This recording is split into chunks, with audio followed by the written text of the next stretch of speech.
Today we're going to talk about measurement, the customary system and the metric system. You've probably heard of a lot of these things when you're out shopping or when you're with your parents or baking, but being able to take it from one unit to the next unit and converting them, that's kind of where we have our issue with measurement. So to start with, we're just going to look at the basic facts that we need to know about the customary system, and then we're going to look at the basic facts that we need to know about the... All right, so let's start with the customary system of length. We have inches, we have feet, we have yards, we have miles. Now, if we're talking about inches, an inch is about the distance from the edge of your finger to the knuckle. So that would be about 1 inch. And we know that there's how many inches in 1 foot? We should know that there are 12 inches in 1 foot.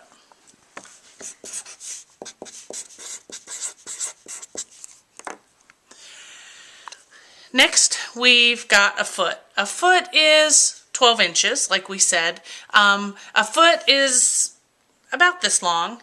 Trying to think of a good measurement for you. Your foot is about a foot long for some of us. Now, granted, that's going to change, but I don't want you to think that a foot is this really big measurement, and it's not this really tiny measurement either. So if we have 1 foot, our foot then goes into a yard, and there are 3 feet in 1 yard.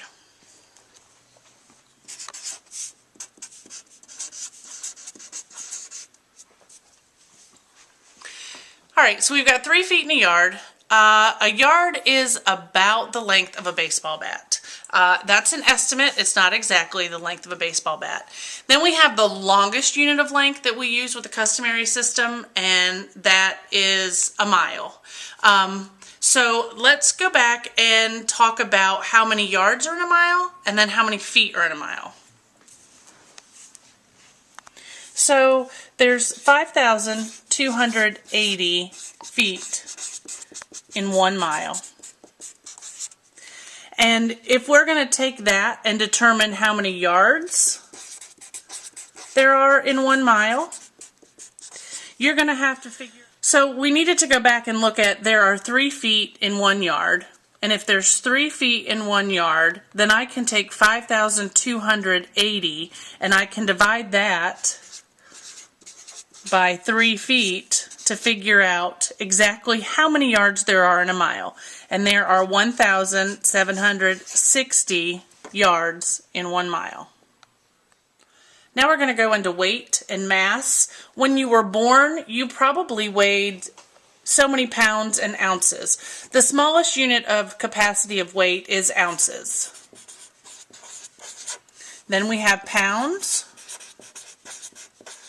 And from pounds, then we have tons.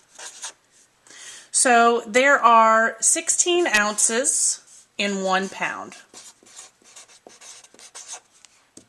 And there are 2,000 pounds in 1 ton. Now let's go into liquid capacity. The smallest unit here is fluid ounces. Then fluid ounces goes to cups, cups goes to pints, pints goes to quarts, and we finish up with gallons. There are 8 fluid ounces in 1 cup. There are 2 cups in 1 pint. There are 2 pints in 1 quart, and there are 4 quarts in 1 gallon. So another way, this is the Snyder cheesy way, I call it the big G. My G represents gallon. This is just a good picture so that you can remember these exact units of measure. There are 4 quarts. Notice I'm drawing 4 Q's for quarts. 4 quarts inside the G for the gallon. Inside each quart there are 2 pints. So I'm going to draw 2 P's within each of these quarts. And then you can easily look and see I have 2, 4, 6, 8 pints in a gallon.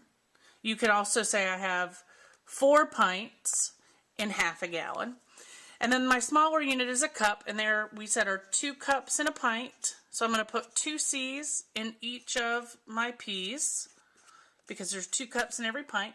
And then you can have a great visual to determine that there are 2 cups in a pint, there are 4 cups in a quart, there are 2, 4, 6, 8, 10, 12, 14, 16 cups in a gallon, and you can use this to help you determine some conversions when we get to that in a minute. Now we're going to talk about the metric